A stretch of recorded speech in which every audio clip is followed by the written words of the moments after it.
Hello, and welcome to this week's episode of Coinscrum Markets. I'm Nisa Amoyals. Coming up, CoinList Matthew Jobs Duval looks at the markets this week in crypto RFQ. I'll be speaking to BlockFi founder and CEO Zach Prince. Philip Gradwell from Chainalysis reveals more insights directly from Bitcoin's blockchain. And Tina is joined by Kristen Smith from the Blockchain Association out of Washington, D.C. First, a look at this week's blockchain industry news. The Bitcoin price saw a sharp yet brief sell-off yesterday when 40 Bitcoins that had never been moved since they were first mined back in 2009 were sent to a new address. It's widely assumed most Bitcoins were mined by Satoshi Nakamoto himself at that time, raising concerns that a larger number might suddenly be moved and liquidated.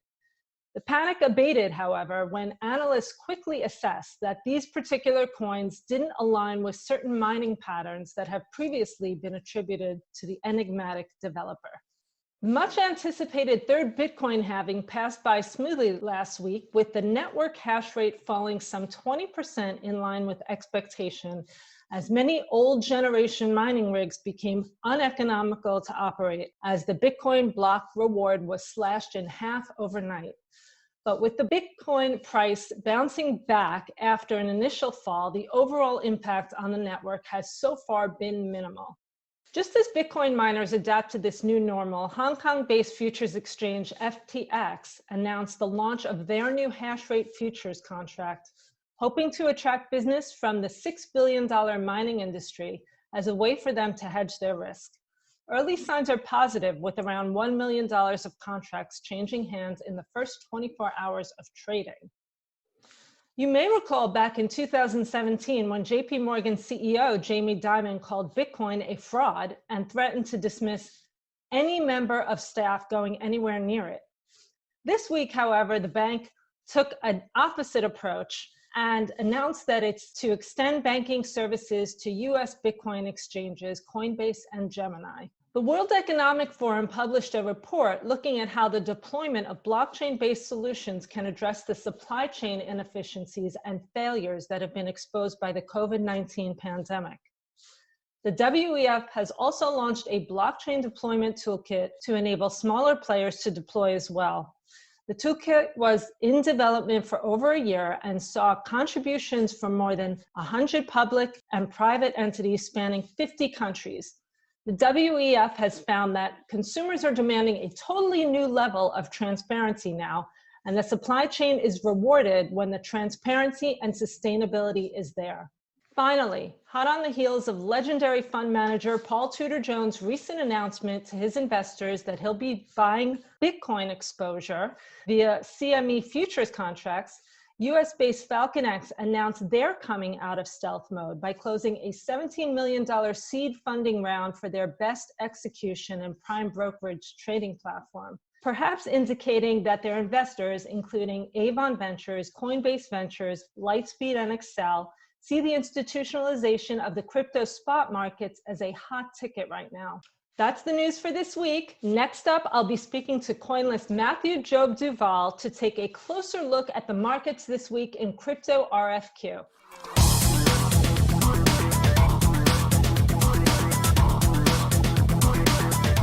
Today we have markets analysis from Matthew Job Duval from CoinList. Hello, Matthew. Hi, Nisa. How are you? Good. So what's happening in the markets? Well, it is a weird time for markets, I think, globally and also for crypto. It is very interesting to see that a major macroeconomic event of the magnitude of coronavirus, which by some analysis is way worse than what we had 10 years ago when the crisis was really very focused on the banking industry. The market at large, equities, bonds, seem to be living in la-la land where everything is fine, where the vaccine is about to come out in production and in your local CVS, and that really people are ready to go back to work and consume as if everything was normal. So equities are down only 5% in the last 6 months when you look at the S&P 500, which begs the question, what exactly is going on? What are people thinking about? The unemployment rate is skyrocketing. Retail sales are, describe really the numbers that we've seen in the last few months. So the question is, when is the market going to wake up to the sad reality of the crisis we're currently in? Crypto, in the meantime, has shown a lot of strength, a lot of resilience. Equities are down 5%, Bitcoin is up 20%, but equities are profiting from a lot of life support provided by the Fed.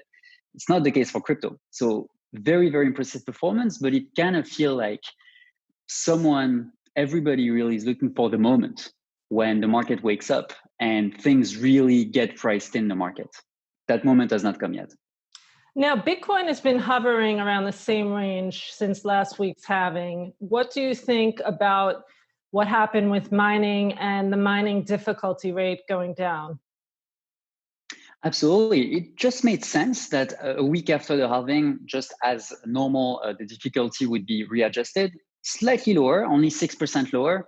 A lot of actors in crypto were wondering what exactly is going to happen. All these less efficient miners, are they going to have to turn off, completely shut down their rig and put the key under the door? Turns out, not really. The rigs actually have been more and more efficient year after year. We're in a very different situation now than we were in 2017. So the efficiency, of course, the more efficient miners get more profit, get more hash rate for the same number of rigs put in their warehouses. But the very high price of crypto keeps the lower efficiency miner in business. The difficulty being readjusted just makes sense. You must have some marginal cost miners who are going to turn off. But by and large, the system is working as planned. The mempool has not exploded, as some people would say it would. And really, the Bitcoin network is showing the same resilience it has shown over big macro events that we've seen in the past. So on March 12th, when we had Black Thursday and the correlation or safe haven argument fell apart because there was a lot of margin taking. Mm-hmm. What do you think now about the correlation between the macro and Bitcoin? Yeah, so it's something people have been looking more and more at, because it's true, it's a phenomenal argument. Look, if we have an uncorrelated asset class to everything else, to equities, to rates, to EM, that's the holy grail. Everybody wants that in their portfolio, because whatever the performance, an uncorrelated asset in any portfolio lowers the volatility and hopefully increases the returns, which is what any portfolio manager wants. Now, in times of crisis, like what we had on that day 2 months ago, all correlations always go to one. It does not matter which asset you're looking at. Gold came up just as much as equity, just as much as Bitcoin. So saying, oh, look, on that day, during those few sessions, that correlation went to 100%, that makes sense. That's what everything does. People are panicking. People are hitting the sell button across their portfolio. So I don't really see that as a big, oh my God, we completely failed the store of value narrative, which, by the way, is in its nascency. It's the very, very beginning for Bitcoin to maybe become an asset class. We're not there yet. Mm-hmm. Yes, GBTC has seen more and more inflows. Yes, institutions are definitely looking more and more at Bitcoin, the Paul Tudor Jones story and Renaissance and so many others. But this is still very much the baby steps of an asset class. So yes, the uncorrelation has not played out as strongly as we wish, but this has to be seen across weeks, not in the last couple of months. It has to be seen historically, and that's how portfolio managers are going to look at it when assessing, should I add Bitcoin to my portfolio or not? All right, Matthew. Well, thank you so much. We look forward to seeing what happens next week. Absolutely. Thank you very much, Nisa. As the crypto markets have drawn in ever more traders from traditional markets over the past 2 years, so has the demand for secure ways to borrow digital assets to help grease the wheels of hedge funds, liquidity providers, and other market participants.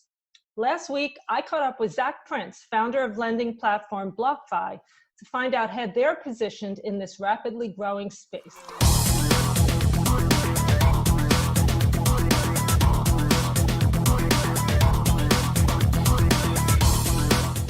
Welcome, Zach. Thanks for being here. Hey, Nisa. Thanks for having me. So given the aftermath of the coronavirus, is BlockFi participating in the recession?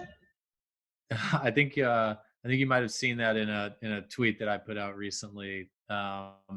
We've stated publicly that we do not intend to participate in a recession. There's a lot of qualities about our business that make us very well positioned to operate in a time like this. We're a fully digital business. There's nothing that we need to do with our clients in person. Everything's delivered over the internet. Half of our team was already remote going into this, and now everybody's remote. But because we already had a partially remote team, we have remote work enabled as a baseline from a corporate perspective. And if there was ever a time for cryptocurrency to shine, especially Bitcoin, I think it's this macroeconomic environment. And for Ethereum, we're very bullish on the continued rapid adoption of stablecoins that we're seeing. So we're feeling great about the assets that we have on the platform. We're feeling great about the products and services that we offer for those assets. And we are, already back at the exact same growth rates that we were seeing prior to that single day of severe volatility in the crypto markets about a month ago. Black Thursday, exactly. Well, that's great to hear. You've recently shifted your marketing from those that had already held crypto assets to those that do not, which requires more education. How are you executing on that? Yeah, so we're still early days in that process. Part of it has to do with our product pipeline and how easy it is for someone that isn't familiar with how things work in the crypto world to buy their first Bitcoin using our products. And we're in the process now of launching a mobile app and the ability to support ACH payments, which is all coming this quarter. And as we go through that process and look towards launching a Bitcoin rewards credit card, we'll be ramping up our educational type marketing efforts. So today, a lot of the marketing that you see from BlockFi is related to, here's the interest rate that you can earn on your Bitcoin. And that's going to shift over the coming months to messages that also include, here's why you should own Bitcoin in the first place. Here's what a stable coin is. Here's why you should care. Here's why it's not scary. Here's how it can be a valuable part of a diversified portfolio, et cetera. So it's still early, but we're seeing a really great growth rate in terms of our customer acquisition metrics. And we're hearing great feedback from some of the earliest folks coming onto the platform about how easy we make it and how familiar it is, because an interest rate is an interest rate, whether it's on dollars or Bitcoin. So it's going really well so far. Terrific. Given the bifurcated regulatory approach we've been seeing between federal and state government in this crisis, what do you think the regulation in crypto will look like, and how does that affect your business? Yes, I think it's going to be more of the same. I'm, in general, someone that would bet against any type of massively coordinated regulatory effort, whether that's coordination between state and federal, or the different bodies of the federal government that could potentially regulate something. And also if it's, coordination on a global scale where, multiple countries need to collaborate to get something done. I think all of that stuff is really hard, and we don't anticipate any major changes happening, this year for the cryptocurrency regulatory environment in the US. And especially given that everyone's focus is now rightfully on health issues related to COVID-19. For our business, we already have state and federal licenses. So we're an MSB at the federal level, and we have lending and money transmission licenses at the state level. So we're very well set up to, we built the business for the type of environment that we're currently in. So, we're kind of used to it, and our view is that it's par for the course, and we expect more of the same. So DeFi is primarily built on Ethereum, which you mentioned. What are your predictions for Ethereum going forward? I'm really bullish on Ethereum. We're bullish on it for two kind of key themes right now. The first is adoption of stablecoins. Stablecoin market caps are growing tremendously. I think they've doubled over the last 3 or 4 months, from around 4 billion to now over 8 billion. The global demand for dollars that you hear about on CNBC in a more macroeconomic context is also hitting crypto. And what's interesting about crypto is that because you're moving the assets around on blockchain payments rails, you have global retail distribution built in on day one for dollars. And that's something that's never happened before. And it's something that's very, very powerful. Most of the stablecoin transactions that occur are running on Ethereum. So Ethereum is the settlement and payment processing network for this activity that's growing tremendously. So that's the first thing that makes us bullish on Ethereum. The second is just the ongoing development of the Ethereum blockchain and ongoing development of other applications, including DeFi, that are built on top of it. So you might see things happen this year, like Ethereum moving from proof of work to proof of stake, which would be a big accomplishment for that network. And I think you'll continue to see innovation and adoption across different spheres of application development, whether it's DeFi or gaming or other areas that are built on their platform. I agree. So congratulations on your news about Three Arrows Capital coming into your most recent round. Do you think that this is a general trend showing APAC regional institutional interest? Yeah, well, it's definitely something that we're focused on. You know, we're primarily U.S. based today in terms of our client and the business side of our company. But we're making a concerted effort this year, especially on the institutional side of our platform, to expand outside the U.S. market. So we have an announcement coming up soon about the opening of our London office. Shortly after that, we'll have an announcement about our APAC office opening. And so we've been, having conversations with folks, and we already have a couple of clients in that market. Three Arrows has been a client of BlockFi's for probably over a year now. We've had a great working relationship with them. They're viewed as a thought leader in crypto, not just in APAC, but in crypto generally. And we're thrilled to have them. We're thrilled to have them involved with the company. It was a very opportunistic transaction, both for BlockFi and for Three Arrows. So we're glad we were able to make it happen, and happy to have them on board. So institutional clients are primarily market makers who do well in periods of volatility.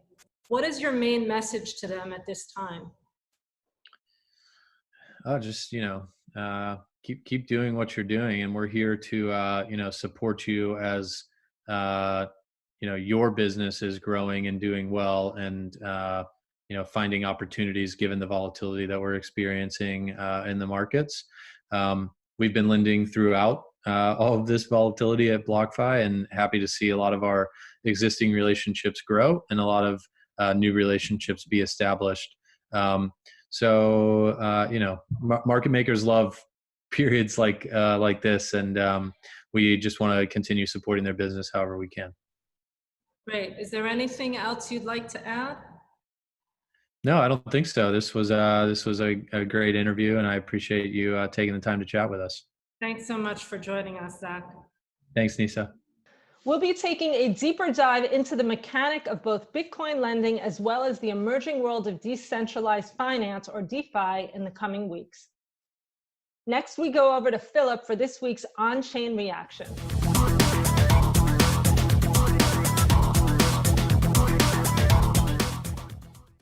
Thanks, Nisa. Welcome to On-Chain Reaction. I'm Philip Gradwell, the Chief Economist at Chainalysis, here to take you through what's been happening on the blockchain in the last week. Well, it's been a post-halving week. The Bitcoin price came close to 10K, near its year-to-date highs, but it hasn't had that post-halving, rocket to the moon that some people had been hoping for. So what was going on the blockchain? Well, Bitcoin flows into exchanges have actually started to decrease in the last week, and that is reversing the pre-halving build-up that we had seen before. So it looks like enough people have sent their Bitcoin to exchanges to sell, and actually people might be in more of a wait-and-see approach. The trading intensity, that's the ratio of the number of Bitcoin traded for every Bitcoin received on-chain, has continued to increase. And that suggests that there is still demand chasing the fewer Bitcoin that are now coming into exchanges. We've also seen that Tether has actually started to flow out of exchanges. It's not just Bitcoin. Again, we had seen a build-up in Tether balances on exchanges prior to the halving, so it suggests that that trend is turning as well. There's going to be fewer Tether available to be buying Bitcoin, So that might put a little bit of downward pressure on the price. But of course, it can always easily come back onto exchanges. I've also talked over the last few weeks about these trends of how Bitcoin has flowed between different types of exchanges. In particular, we've seen flows from crypto to crypto exchanges to crypto to fiat exchanges. This week, I want to take a slightly longer term view and put that in context. If we go back to the start of 2018, there's actually been a net cumulative flow of about 895,000 Bitcoin from crypto to crypto exchanges to crypto to fiat exchanges.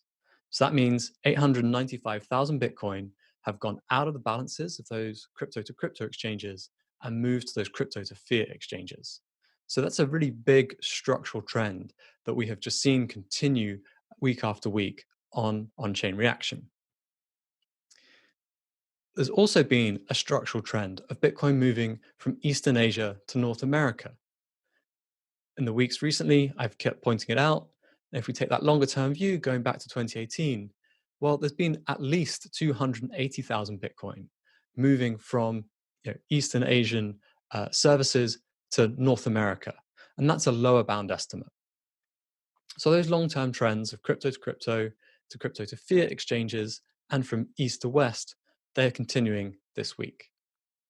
So overall, it looks like the on-chain response has been similar to the price response post-halving, positive but muted. The supply of Bitcoin and Tether on exchanges, well, it does look like it's starting to decrease, reversing a trend that we had seen prior to the halving as those stocks really built up on exchanges. As I just mentioned, the longer term trends, they don't seem to change. And so while we may now be in a world where there's half as many Bitcoin, it does look like the structural trends in the market continue as they have done for a while. Thanks. Tina, over to you.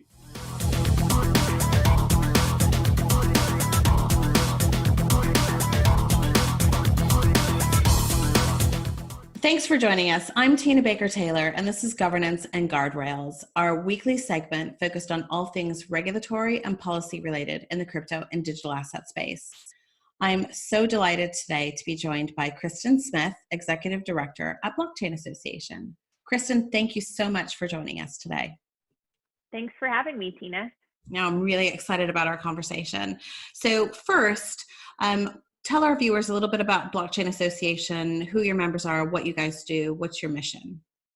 Yeah, the Blockchain Association is a US-based trade association that consists of companies in the crypto community in the United States.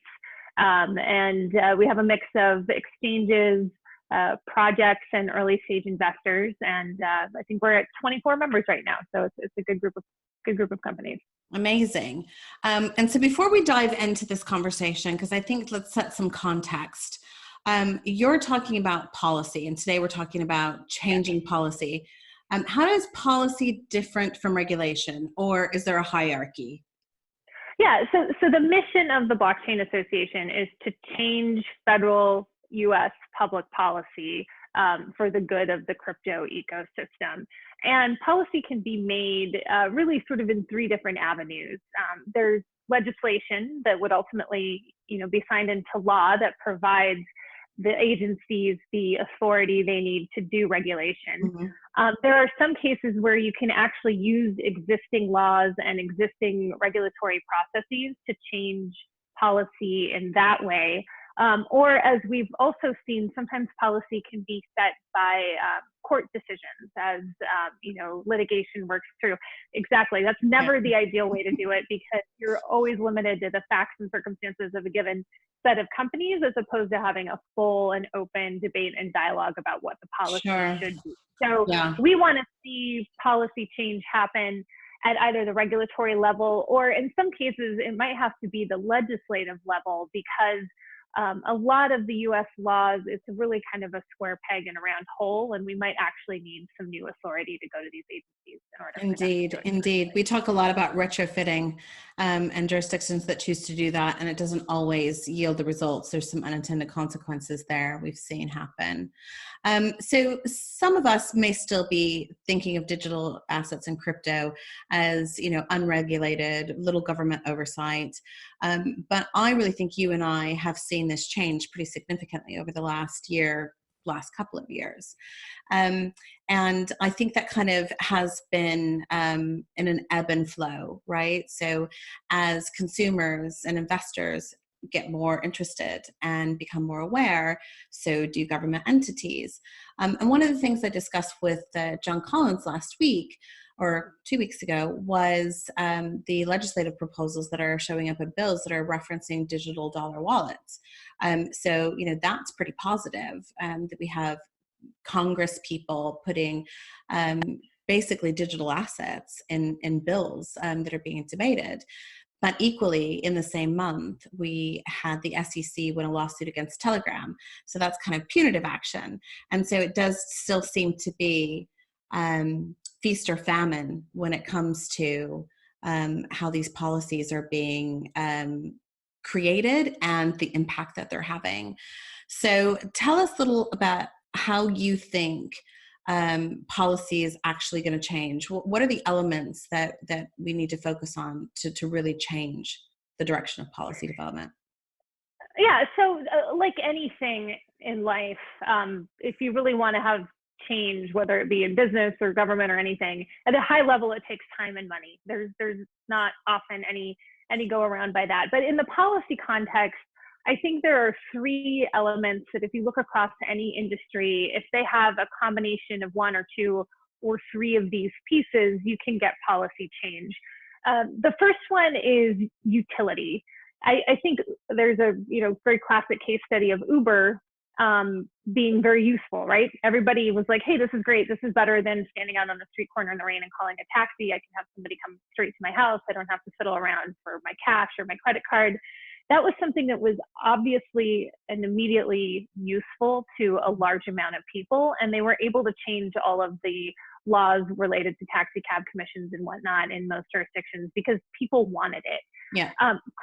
Crypto has a problem in that outside of our bubble that you and I spend a lot of time in, most everyday people don't yet see the compelling reason as to why crypto is useful. Yeah. And as a result, lawmakers who are elected by these people don't necessarily care very much because they don't hear people talking about how great it was to transact in Bitcoin yesterday because nobody's really doing that. There are also, I think, a lot of obviously wonderful, promising projects that are under development, but again, it's not something that a vast majority of people use. But the good news is I think there are two other levers that can be useful in creating policy. One is relationships, and that is what a lot of organizations in Washington have been working on and doing for some time. Coin Center, the Chamber of Digital Commerce, we work on it as well. We are going and building the relationships with the policymakers, whether it be at the regulatory agencies or on Capitol Hill. And that takes time. It takes, you have to build up trust.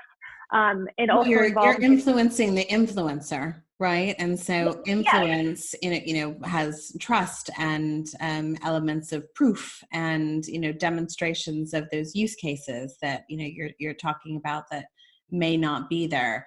And it seems to me like it's establishing a priority that isn't being driven by the first lever. As you were saying, if people in their jurisdictions aren't pushing for something, then who is going to be pushing for them? And that's where that influence starts to play a role. Yes, and people want to help their friends. I mean, I know that's not how it's supposed to be, but people want to help their friends. And what I've seen other sort of smaller kind of niche industries do is, they are involved in the political process. They support policymakers and what matters to them. And in return, policymakers want to help them out when there's a problem. And the key thing about relationships is you can't you can't build the relationships after the crisis happens or after you need something. You really have to do it before in order for those people to be there, because it doesn't happen overnight. But there is sort of a third element out there, and crypto, I think, has tapped into this a little bit, at least with the supporters that we have so far, and that is a compelling message. I think that policymakers are willing to step in if there is a compelling message that resonates with people. And I think, you know, here we are in the US, we want the US to be a leader in this technology. That's a good message when lawmakers are out there, you know, talking to voters, that they want the US to lead, they want to have jobs here. That's a good message. I think there are other good messages that we have about providing more competition and streamlining financial services. But I think the challenge we have in our message is that the underlying technology is so complicated to policymakers that it does take quite a bit of education to get them to grasp the message. But I do think ultimately we have some good messages there, and that has led to the group of supporters that we do have in policymaking circles that we have today. So yeah, it's a slow process, as you well know, but it's not an impossible one. We don't have to write the playbook; we just have to implement the playbook, and that's what we're doing. So those, you know, that group of people, those supporters that you have both inside the industry and outside the industry, it feels a little bit to me like it's really kind of going back to grassroots efforts, right? Getting people to care about something, getting people to talk about something, almost like building a community, which is very familiar to crypto participants. And so I think that the reputation is evolving slowly, but the crypto tribe can still be equated sometimes with, you know, Lambos and living on island and, you know, doing some crazy stuff, right? And I don't think that the industry has really nailed that value proposition that you were just talking about. Like, why is this important? What problem does it solve? And for who? Are policymakers primed to take this seriously, to take us seriously? Or are they just expecting shenanigans from the community? And if we want community support, what's that risk if we don't kind of step up our game? Yeah, no, I think most policymakers today actually aren't expecting anything, but that they do often, if they do decide to engage, they get a smaller version probably of what J.K. Rowling saw. It's pretty intense, right? And it doesn't always translate into something meaningful for that policymaker. So I think the good news is, though, the crypto community is super passionate, and there is a lot of positive energy there. And one of we need to do is figure out how to translate that into something that's valuable for policymakers. And it's one of the reasons as sort of a side project that I've been involved with. HODL PAC is an organization that I helped get started here in the US, and it's in its early stages, and we're working to grow it. But the idea is, like, let's figure out how to tap into this passion and people who want to see policy change, but help translate it into the messaging that will be received well. And so, you know, one of the reasons that Tyler Werde, who founded this, and myself really wanted this, is that is one of the missing pieces, because, you know, I worked as a staffer on Capitol Hill for 10 years, you know, in kind of the first half of my career. The phone and call their congressman and tell them what they care about, and you get people who send in emails and postcards and letters, and lawmakers took that, they gauge that. They're like, what do people care about? How many people are calling in on healthcare? What do they think about this bill that's coming up for a vote? And if we can start directing some of this energy, not to attack people on Twitter, but to, you know, hey, support this legislation, or oppose this one's bad, or reach out to this lawmaker, and start putting it in terms that the representatives and the senators are used to receiving, then I think that will help lead to legislative action, or get Congress to put pressure on the agencies in order to do the right thing. So I think that there are some tools that are in place that are that are, again, in the early stages, but starting to grow.